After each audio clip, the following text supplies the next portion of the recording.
1959 ജർമ്മനിയുടെ സാങ്കേതിക സഹായത്തോടെ സ്ഥാപിതമായ ഇന്ത്യയിലെ ഇരുമ്പുരുക്കുശാല Hindustan steel limited, Rourkela.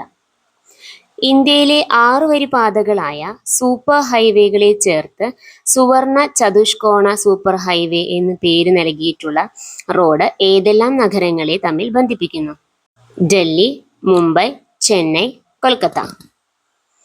1956 November 1 Kerala സംസ്ഥാനം രൂപീകൃതമായപ്പോൾ തിരുവിതാംകൂറിന്റെ ഭാഗമായിരുന്ന ഏതെല്ലാം താലൂക്കുകളാണ് മദിരാശി സംസ്ഥാനത്തിന് വിട്ടുകൊടുത്തത്? തോവാള, അഗസ്തീശ്വരം, കൽക്കുളം, വിളവങ്കോട്. ഡോക്ടർ DS കോത്താരി കമ്മീഷന്റെ ശുപാർശകളിൽ ഉൾപ്പെടാത്തത് താഴെ പറയുന്നവയിൽ ഏതാണ്? ത്രിഭാഷാ പദ്ധതി നടപ്പിലാക്കണം.